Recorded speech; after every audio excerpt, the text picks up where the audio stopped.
So we're about to listen to what Tim wants to say about the shooting of Renee Good. So let's get into it. Major update on the condition of ICE agent Jonathan Ross following the incident on January 7th in which Renee Good was shot and killed. According to a breaking report from CBS News, he suffered internal bleeding to the torso following the incident, according to two U.S. officials briefed on his medical condition. Now, this is shocking because there has been a debate ongoing about whether or not this man was actually even struck by the vehicle. Now, if I have shown extensively in numerous videos, you can see the man's feet, both of his feet sliding backwards. You can hear him make contact with the hood of the car. You can hear him go, whoa, before he shoots her. I think it's plain and simple. He was not grievously injured. This is actually more surprising because I said from the look of it, I bet he wasn't hurt at all. Well, now, according to CBS reporting, internal bleeding. You know what really irks me on this one? Well, that can mean that can mean a lot of things. Like they said, suffered internal bleeding. Was it severe internal bleeding? Like, what does that mean exactly? Like, okay, he got hit. Okay, I don't know. Like maybe like the inside of his stomach wall was like bleeding a little bit, but like he'll survive. It's like, I mean, but still, right? People are saying, "Oh, he could have got away, got away." He did suffer some type of injury with internal bleeding. He still suffered that, but it's like, I mean, will he survive? Most likely, yeah. I had been navigating our friend Grok, pulling up information on the incident, looking for more information in my research this morning as I'm producing these shows. And what does it say to me? It says that he was never hit by the car. It's that clear analysis by CNN and the New York Times show he was not hit by the car. I kid you not. And so I said to it, yeah, but his feet slide backwards. And you know what Grok actually said? According to commentary from Tim Pool, he suggests, and I'm like, what do you mean suggests? We watch his, I'm pulling it up again. Okay? I'm gonna go to my X and I'm gonna pull up this video because I'm sick of this argument. I'm sick of this manipulation from the corporate press. It is not correct. Let me see if I can find this video while we do this. And again, this is from CBS News. We have the full report here. Nicole Senga and Jennifer Jacobs reporting. This is not Breitbart. This is not the National Review. This is the mainstream corporate press, CBS, saying they've reached out to officials. They've gotten 3 independent confirmations. That's what old school journalism used to be. Used to be that we got confirmation that, let me see. I think I have the video here. Actually, whoa, where's the video at? This video should suffice either way. This is the original video. Let me show you this. And we're going to go slow here. Here's the incident in question. All right, watch. So you see, first, look at that front tire. Look at that front tire spinning on the ice. She's accelerating left. And because of the ice, the front tire on the front wheel drive vehicle spins out. He likely hears this. I can't read his mind. He doesn't know which direction the wheels are going. He just hears it. Then the vehicle hits him clearly. And you can see in this moment, let me, I wish I could pull up the slow-mo makes it easier you can see both his feet right here. Look at his feet. It's about 2 frames, but you can see his foot, this foot right here, sliding backwards. Okay, I don't want to rehash that whole thing I've done 800 million times, but he's being pushed backwards. Clearly he got hit. Now we have this. CBS reports the Immigration and Customs Enforcement agent who fatally shot Renee Good last week in Minneapolis suffered internal bleeding to the torso following the incident, according to 2 U.S. officials briefed on his medical condition. It was unclear how extensive the bleeding was. The Department of Homeland Security confirmed Ross's injury, but has not yet responded to CBS News' request for more information. This is 3 independent sources. They have 2 separate U.S. officials and DHS PR saying, yes, that's what happened. Here's what blows you want to know what blows my mind? These conspiracy theorists, these lunatic conspiracy theorists. They say video from the scene shows Ross walking away from the incident. Dude, you guys know this if you watch Timcast IRL.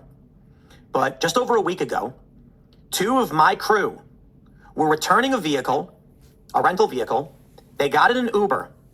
The Uber then, this is what I was told by my team. They said police told us this, so it's hearsay. This is my understanding.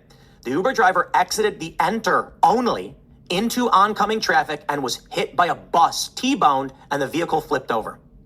These are 2 of my friends, 2 people who work for this company. It's Mark and it's Kellen, and Kellen, you've seen him on the show. You've seen Mark in the Discord. Kellen was severely concussed, and knocked out instantly.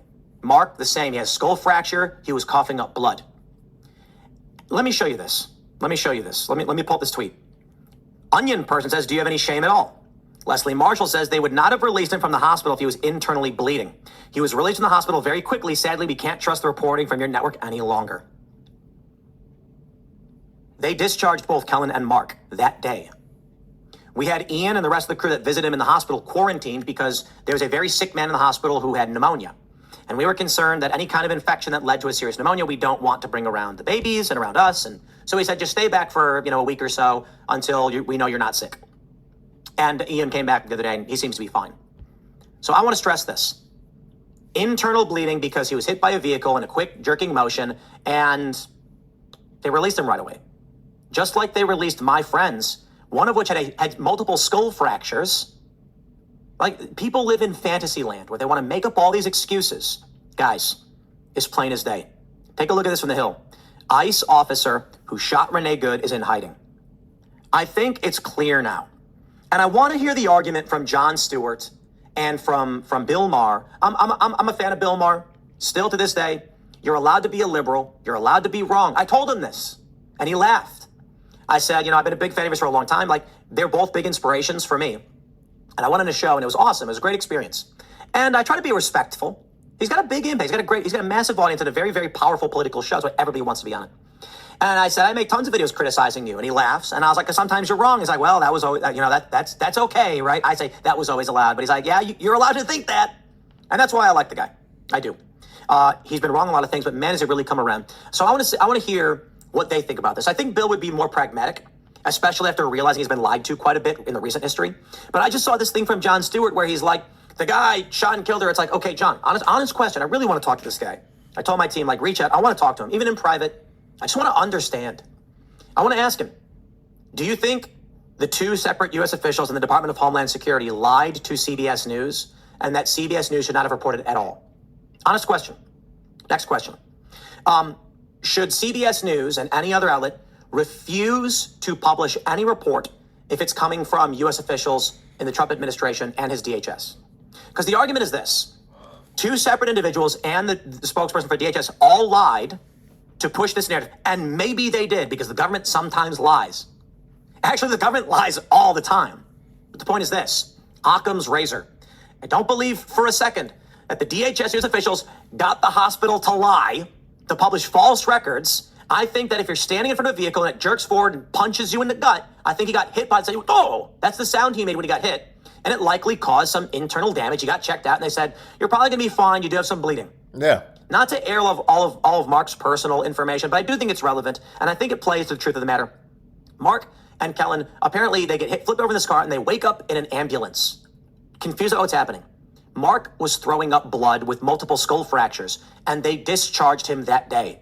Because they're like, you're going to recover, you're banged up, but you will be okay. So we were like, no way, go to another hospital. He had a minor brain bleed, and they discharged him that day. It's pretty bad, but they said you're going to be okay. Typical car accident injuries. So when they're saying it's fake, I don't believe it, there's no way he got hurt. Sounds to me like this just proved. Yeah, like, people just don't want to, if it destroys a worldview, they don't want to accept it, like, it's normal. Like, if there's so much evidence against, like, what you think is true, it's kind of hard to accept another worldview, and it makes sense, it makes sense. Homeboy got hurt. They're threatening his life. It's a messed up situation. I don't think he needed to shoot her. Shooting her is not going to stop the vehicle. I can make a whole bunch of moral arguments, but I understand why he did. And it's not because he hates her. Now, don't get me wrong. Emotions play a role. I'm willing to bet that this dude was like, I'm frustrated. I'm on edge. These people are violent. We got terror attacks all day. And then he's walking in front of her car. He's at the right side of the front. He takes a step to his right. As she reverses, they both line up. And I think neither of them intended for that to be the case. She accelerates forward. He freaks out. He gets hit. He shoots through the windshield. He shoots 2 more times to the side of the vehicle. I believe those are the shots that killed her. Dude just got hit and was suffering internal bleeding. Not that he knew that, but he knew he got hit. And so that's what he did. I wish it didn't happen. I seriously do. I don't like people making fun of Renee Good for dying. We don't want an escalation of the conflict. And I don't appreciate, even though I understand the difference between Charlie Kirk and Renee Good's death, that people are making memes and mocking her for being killed. It's stupid. It's stupid. And that's why I've defended the prominent Democrats who did not insult Charlie Kirk or celebrate his death. And I've condemned those who did. And I will say the same of the conservatives, people on the right. You can point out that she was accelerating and she hit the guy, but I don't think it's appropriate that people be posting memes making fun of her for dying. Cool. I mean, he's basically done talking. It's the end. Yeah, let me know what you guys think. I mean, I guess it makes sense for the left to believe that it's a fake story that he actually didn't get internal bleeding just because he got discharged immediately. I mean, that's just the ignorance of people who actually don't understand medical care, and obviously law enforcement. Obviously, I don't know. It's just it's super retarded. I think honestly, the left doesn't have anything. They don't really have anything. They can't really say anything to Trump. It's pretty crazy. The only thing they have against Trump really is just the Epstein files, and I guess the Venezuela shit of kidnapping the president. But it's they don't really have anything to rally a base around or fight for. It'd be we need you guys to elect us to office because Trump's doing this, all this terrible shit. It's I mean, Epstein files, yeah, that's terrible, but okay. Kidnapping Venezuela president, yeah, that's terrible, but I mean, the ICE officers are killing people in Minnesota and fucking, I think, Seattle and stuff, and it's we got to rally against this because everything else is not really working and we're losing our base and we're not going to get any votes because, nobody really gives a shit, So, yeah. Crazy. Thank you guys for watching. I'll be posting this on YouTube and Rumble, and I'll catch you guys later.